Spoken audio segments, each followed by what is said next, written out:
अब हम इस वीडियो लेक्चर में बात करने वाले हैं ऑर्डर ऑफ डिफरेंशियल इक्वेशन और डिग्री। आप लोगों को बतला दूं कि इसमें बहुत से कंफ्यूजन होते हैं स्टूडेंट्स को। कई लोग ऑर्डर तो निकाल लेते हैं पर डिग्री नहीं निकाल पाते, और डिग्री क्यों नहीं निकाल पाते उसका कारण मैं बतलाऊंगा। पहली बात तो ऑर्डर और डिग्री में भेद क्या है यह भी आप लोगों को बताना पड़ेगा। तो मैं बतला दूं, ऑर्डर को हिंदी में कहते हैं कोटिन और डिग्री को कहते हैं घात। तो इस चीजों को दिमाग में रखेंगे। ऑर्डर और डिग्री अब क्या है और इसमें अंतर क्या है, कैसे निकाला जाए, ये सब आप लोगों को बतलाते हैं।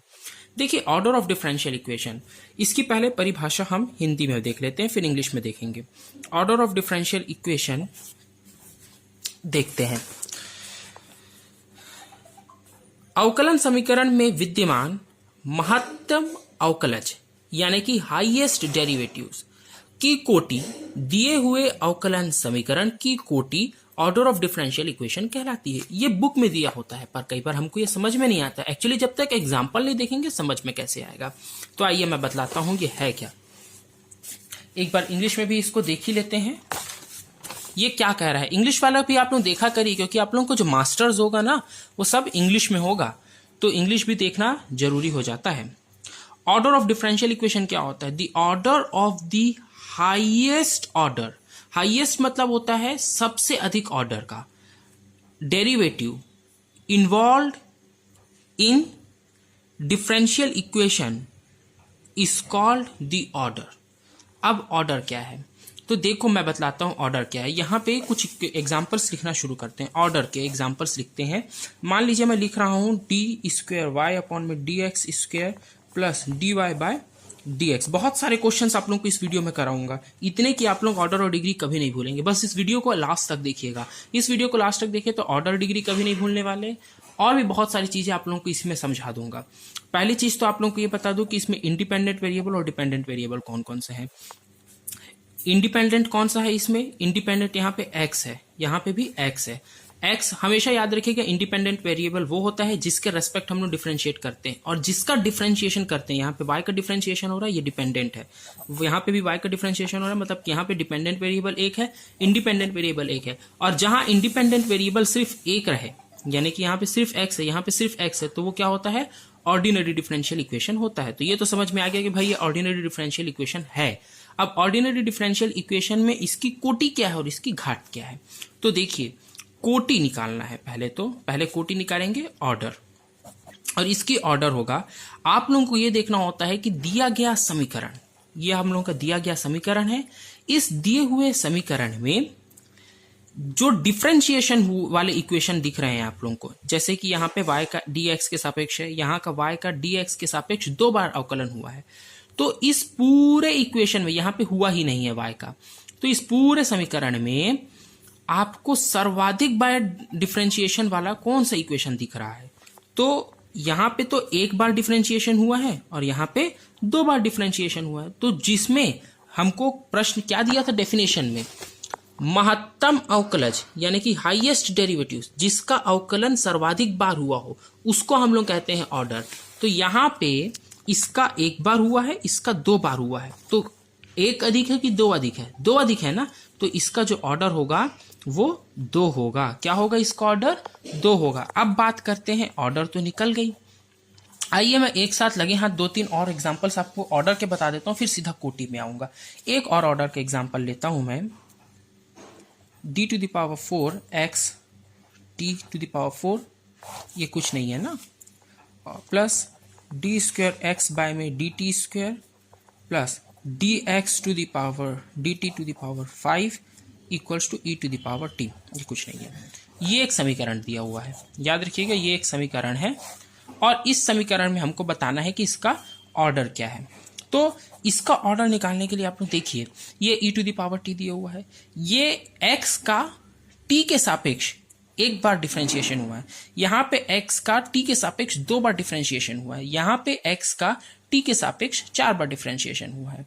अब इसमें हाईएस्ट ऑर्डर के लिए क्या करते हैं कि अधिकतर बार डिफरेंशिएशन वाला कौन सा टर्म है, और जो अधिक बार डिफरेंशिएशन हुआ होगा इसमें जो सर्वाधिक होगा, महत्तम अवकलज होगा, वही इसका ऑर्डर होगा। तो कई लोग यहाँ पे गुमराह हो जाते हैं। एक बार आप लोग पॉज करके सोच लीजिए क्या होगा। अब एक क्वेश्चन मैंने क्यों चुना है, इसी क्वेश्चन को इसलिए चुना है क्योंकि कई लोग यहाँ पे 5 लिख के आ जाते हैं, और 5 लिखने का कारण होता है कि ये तो सबसे अधिक है ना भाई।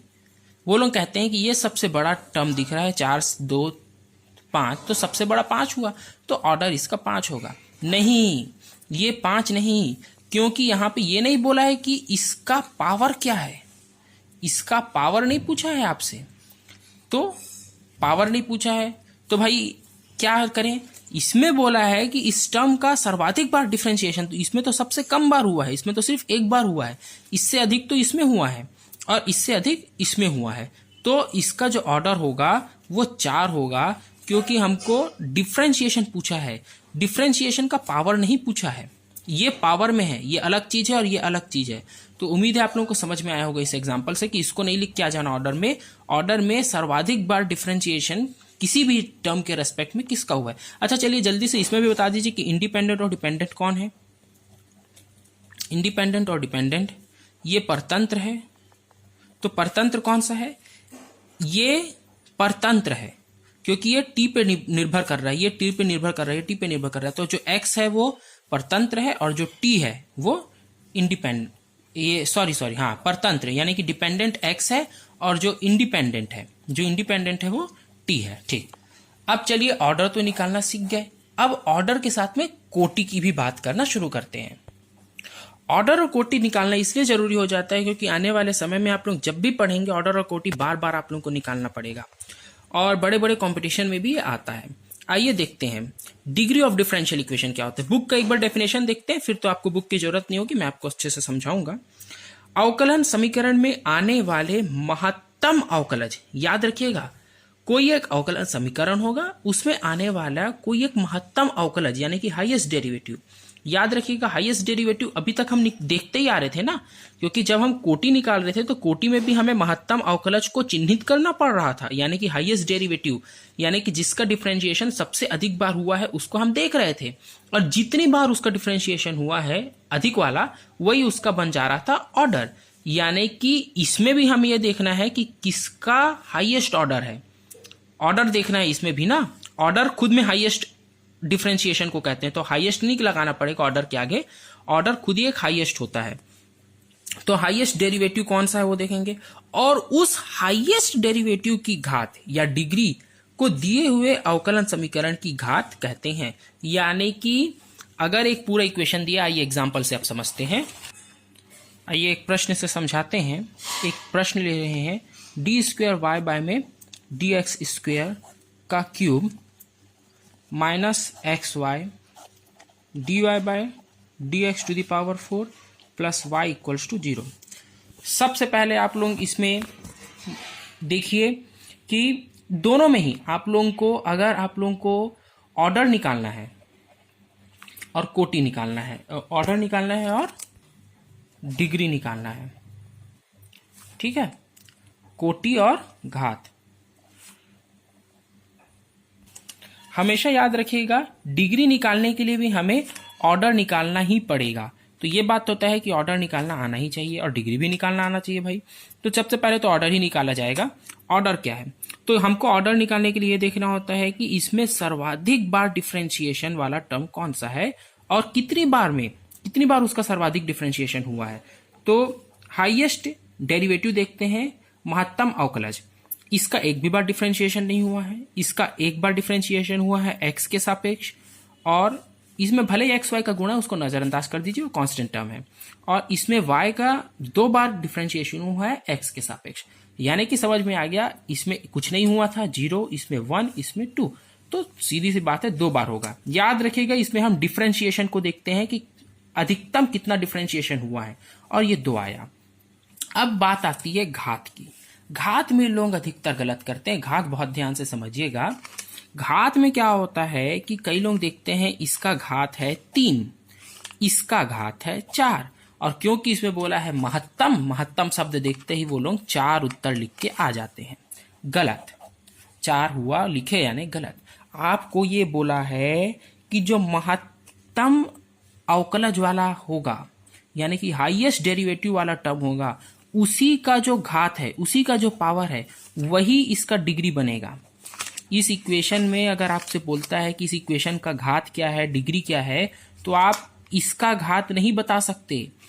आपको पहले इसमें ये देखना होगा कि इसका ऑर्डर क्या है। इसका हाईएस्ट ऑर्डर वाला टर्म ये है, डी का वाई का 2 बार डिफरेंशिएशन हुआ है, तो इस अधिकतम वाले का ही घात को इसका क्या कहा जाएगा, घात कहा जाएगा, है ना। इसका यानी कि जो इसका ऑर्डर निकलेगा उसी टर्म को लेना है और उसी टर्म के पावर को हमको कह देना है कि ये इसका डिग्री है। आइए एक और एग्जांपल दिखता आता हूं। आइए अपने वीडियो लेक्चर को आगे बढ़ाते हैं। अब हम इस लेक्चर पे बात करेंगे ऑर्डिनरी डिफरेंशियल इक्वेशन और पार्शियल डिफरेंशियल इक्वेशन पे। इन दोनों के बीच का डिफरेंशियल इक्वेशन के बीच का डिफरेंस जानना बहुत जरूरी है। मैं सबसे पहले ऑर्डिनरी डिफरेंशियल इक्वेशन आप लोगों को समझा देता हूं। वह डिफरेंशियल इक्वेशन, देखिए ऑर्डिनरी डिफरेंशियल इक्वेशन क्या है।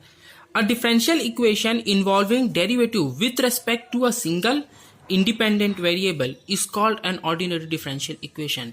वह डिफरेंशियल इक्वेशन, ऐसा डिफरेंशियल इक्वेशन जो इन्वॉल्व करता हो, क्या इन्वॉल्व करता हो,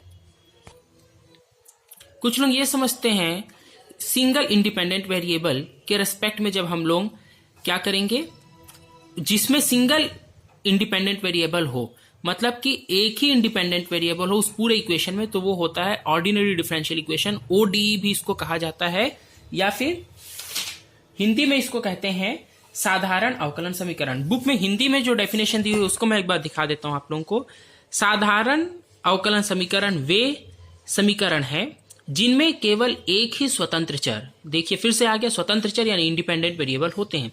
देखिए कुछ उदाहरण देख लेते हैं, इसको देखते हैं। ये एक्स स्क्वायर दिया हुआ है, डी स्क्वायर वाई अपॉन में डी एक्स स्क्वायर दिया हुआ है, यानी कि वाई का एक्स के सापेक्ष 2 बार डिफरेंशिएशन हुआ है।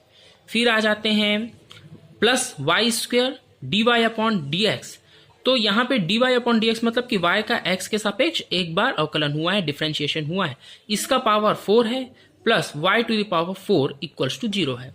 अब इस इक्वेशन पे पहले तो ये बतलाइए आप लोगों की इसमें डिपेंडेंट और इंडिपेंडेंट कौन है, क्योंकि हमको यहाँ पे बार बार बोल रहा है कि एक इंडिपेंडेंट होना चाहिए। तो जिनको इंडिपेंडेंट डिपेंडेंट नहीं मालूम वो प्रीवियस वीडियो देख ले। यहाँ पे एक्स जो है, ये एक्स ये क्या है, इंडिपेंडेंट है, और वाई जो है ये डिपेंडेंट है, क्योंकि वाई एक्स पे डिपेंडेंट है। तो वाई का डिफरेंशिएशन हो रहा है तो वाई बदलेगा पर एक्स नहीं बदलेगा, तो जो नहीं बदलेगा वो इंडिपेंडेंट, जो बदलेगा वो डिपेंडेंट। तो ये तो समझ में आ गया। तो भाई यहाँ पे देखो ना, इस इक्वेशन पे खाली x है जो क्या है, इंडिपेंडेंट है। कहीं पे नीचे वाला में दूसरा इक्वेशन दिख रहा है नहीं, यानी कि ये ऑर्डिनरी डिफरेंशियल इक्वेशन का एग्जांपल है, दिया भी है। पर ये जब तक कि हमको समझ में नहीं आता, जब तक इसके सामने में हम पार्शियल डिफरेंशिएशन का एग्जांपल नहीं लिख लेते। तो अभी तो फिलहाल ऑर्डिनरी को ही समझिए। जैसे कि इस एग्जांपल को भी देख लीजिए, इसका भी सिर्फ x के सापेक्ष एक बार डिफरेंशिएशन हुआ है, यानी कि इसमें भी जो इंडिपेंडेंट वेरिएबल है वो सिर्फ x है, इसमें भी सिर्फ x है। पर इसका मतलब ये नहीं है ना कि ये x ही रहेगा। एक चीज और समझा दूं आप लोगों को कि मान लीजिए मैं एक इक्वेशन लिख रहा हूं, देखिए इसी इक्वेशन को मैं थोड़ा बदल के लिख रहा हूं, x square d square y by में डी जेड स्क्वायर का cube plus y square d y upon में डी जेड के whole to the power 4 plus y to the power 4 equals to 0। अगर मैं इस इक्वेशन को ऐसे लिख दूं, जो इक्वेशन बुक में कुछ ऐसा दिया हुआ है x और x, तो मैंने x के जगह में यहां पर z और z कर दिया है, तो क्या ये इक्वेशन अब इसमें क्या होगा, अब कौन सा इसमें डिपेंडेंट है और इंडिपेंडेंट है। मैं यही बतलाना चाह रहा हूं आप लोगों को कि x y z से कुछ नहीं होता। इसका मतलब जो भी नीचे में आएगा, यानी कि जिसके रेस्पेक्ट डिफरेंशिएशन होगा वो हमेशा इंडिपेंडेंट होगा। तो यहाँ पे z इंडिपेंडेंट है, यहाँ पे z इंडिपेंडेंट है, और मात्र एक, इस पूरे इक्वेशन में मात्र एक z वाला जो टर्म है यही इंडिपेंडेंट है। और जहां पे एक इंडिपेंडेंट वेरिएबल आए, एक इंडिपेंडेंट वेरिएबल आए अगर इक्वेशन में, तो वो ऑर्डिनरी डिफरेंशियल इक्वेशन होता है। चलिए अब पार्शियल क्या होता है एक बार देख लेते हैं। A differential equation including partial derivatives with respect to more than one independent variable, जिसमें एक से अधिक इंडिपेंडेंट वेरिएबल हो। अब आप लोग इंडिपेंडेंट डिपेंडेंट तो समझ गए हैं, तो मैं इसको बार बार नहीं समझाऊंगा, सीधा इसके एक एग्जांपल पे आऊंगा। एक बार हिंदी में भी पढ़ देते हैं। वे समीकरण जिनमें दो या अधिक स्वतंत्र चरों के सापेक्ष आंशिक अवकलज या पार्शियल डेरिवेटिव या फिर आंशिक अवकलन गुणांक पार्शियल डिफरेंशियल कोफिशिएंट हो आंशिक अवकलन समीकरण या पार्शियल डिफरेंशियल इक्वेशन कहलाते हैं। अब देखिए ये क्या है, ये है जेड, ये है जेड। यहां पे जेड का दो बार डिफरेंशिएशन हुआ है एक्स के सापेक्ष, परंतु यहीं पे जेड का दो बार डिफरेंशिएशन तो हुआ है पर वाई के सापेक्ष। अब देखिए यहां पे गौर करने वाली बात यह है कि जेड जो है ये तो डिपेंडेंट वेरिएबल है क्योंकि जेड बदलेगा और वाई के एक्स के सापेक्ष हुआ है। जो इंडिपेंडेंट है जिसके सापेक्ष हो रहा है वो एक्स है और वाई है, यानी कि जो एक्स वाला टर्म है ये क्या होगा, ये बदलने वाला नहीं है, वाई वाला टर्म बदलने वाला नहीं, ये दोनों इंडिपेंडेंट है। तो यहां पे दो इंडिपेंडेंट वेरिएबल हैं, एक तो एक्स एक तो वाई। इसके पहले वाले इक्वेशंस में क्या होता था, इसके पहले वाले इक्वेशंस में ये देखिए एक्स है, एक्स है, तो ये दोनों एक्स एक्स वाले थे। यहां पे क्या था, dy बाय डी एक्स था, यानी कि x के सापेक्ष y का डिफरेंशिएशन। यहां पे भी y का x के सापेक्ष दो बार डिफरेंशिएशन था, तो एक ही टर्म थे, नीचे वाला टर्म x है, यहां पे भी x है, पर यहां पे क्या हो रहा है, यहां पे ये हो रहा है कि यहां पे एक बार x के सापेक्ष इसका डिफरेंशिएशन है, एक बार y के सापेक्ष है, यानी कि दो इंडिपेंडेंट आ गए। अब दो इंडिपेंडेंट जैसे ही आते हैं तो पार्शियल डिफरेंशियल इक्वेशन होता है। कुछ इसके और एग्जाम्पल देखेंगे अपन। एक एग्जाम्पल लिखता हूं, डेल स्क्वायर वी बाय में del t square equals to के डेल स्क्वायर वी बाय में डेल एक्स स्क्वायर के होल का स्क्वायर। ये कौन सा इक्वेशन है बतलाइए। देखिए v का डिफरेंशिएशन एक बार t के रेस्पेक्ट में हुआ है और v का डिफरेंशिएशन एक बार x के रेस्पेक्ट में हुआ है, यानी कि जिसके रेस्पेक्ट में हुआ ये दोनों हो गए इंडिपेंडेंट। और सीधी सी बात है, जैसे ही इंडिपेंडेंट दो आ गए, एक बार t एक बार x, तो फिर मैं ये सीधा कह दूंगा कि ये ऑर्डिनरी डिफरेंशियल इक्वेशन तो नहीं है, पार्शियल डिफरेंशियल इक्वेशन है, यानी कि आंशिक अवकलज गुणांक है। अब ये आंशिक हो गया, लेकिन फिर भी हम बता देते हैं कि डिपेंडेंट क्या है। तो इसमें डिपेंडेंट v है, क्या है, v है। अच्छा, यहां पे डिपेंडेंट के ऊपर कभी चर्चा नहीं कर रहा है ना, हो सकता है डिपेंडेंट अलग भी होता, मान लीजिए कि v की जगह कुछ और होता, f होता, तो यहां पे ये तो नहीं कहा है कि डिपेंडेंट अगर अलग अलग होगा तो इससे ऑर्डिनरी हो गया, डिफरेंशियल होगा, मतलब कि डिपेंडेंट दसों रहे, उससे आपको ध्यान नहीं देना है। आपको जब यह निर्धारण करना है कि पार्शियल डिफरेंशियल इक्वेशन है या ऑर्डिनरी डिफरेंशियल इक्वेशन, तो आपको सिर्फ ये देखना है कि इंडिपेंडेंट वेरिएबल कितने हैं। अगर एक इंडिपेंडेंट वेरिएबल है, जैसे एक वाला भी ले लेते हैं, ये ले लेते हैं एक वाला 3y square dy upon d x के होल का cube plus dy upon d x square equals to sine x. ये तो ये y का x के सापेक्ष है, ये भी y का x के सापेक्ष है, तो ये क्या दिख रहा है, दोनों x x के सापेक्ष है, यानी कि यहाँ पे जो डिपेंडेंट है, डिपेंडेंट तो y है और जो इंडिपेंडेंट है तो वो इंडिपेंडेंट यहाँ पे x है, तो एक ही है, तो ये x एक है इसलिए ऑर्डिनरी है, और यहाँ पे 2 3 4 5 जितने भी हो तो ये, पर यहाँ पे ये अगर मैं y के जगह यहाँ पे इसको मैं कुछ और कर देता, z कर देता, तो इसमें डिपेंडेंट जो वेरिएबल है ये तो एक y हो गया और एक z भी हो गया। तो y और z ये हो जाए या चाहे और 10 ठोक हो जाए, उससे मतलब नहीं, हमें देखना है इंडिपेंडेंट वेरिएबल को कि वो कितने हैं, डिपेंडेंट कितने भी हो। तो ये क्वेश्चन निर्धारण के लिए बहुत जरूरी होता है। आई होप कि आप लोगों को समझ में आया होगा। अब इसके अगले स्टेप पे हम पढ़ने जाएंगे ऑर्डर और डिग्री, तो वो बहुत ज्यादा जरूरी है। ऑर्डर और डिग्री में बहुत कंफ्यूजन होता है, मैं बहुत अच्छे से ऑर्डर डिग्री समझाऊंगा, तो प्लीज वेट करिए अगले वीडियो का, पूरा वीडियो को देखिए, वीडियो स्किप नहीं किया करिए आप लोग, क्योंकि कहीं पे भी कोई भी महत्वपूर्ण बात मैं बोल सकता हूं। दूसरी चीज, एक चीज और बतला देता हूं, system of partial differential equation देख लीजिए। System of partial differential equation, यदि पार्शियल डिफरेंशियल इक्वेशन में या फिर ऑर्डिनरी डिफरेंशियल इक्वेशन में कोई डिफरेंशियल इक्वेशन के एलिमेंट मोर देन 1 हो, यानी कि एक से अधिक एलिमेंट्स आए, तो वह system of partial differential equation या ऑर्डिनरी डिफरेंशियल इक्वेशन होता है। तो कोई भी बोले system of partial differential equation क्या है, तो जिसमें एक से अधिक एलिमेंट, ऑर्डिनरी डिफरेंशियल इक्वेशन के ही कई एलिमेंट्स, पार्शियल डिफरेंशियल इक्वेशन के ही कई एलिमेंट्स आए, तो फिर वो सिस्टम ऑफ हो जाता है, मतलब उसमें कई सिस्टम हो गए ना वो, तो कई सिस्टम ऑफ हो जाता है। इसको और अच्छे से आपको अगले वीडियो में समझा देंगे। फिलहाल ऑर्डर और डिग्री का अगला वीडियो आएगा।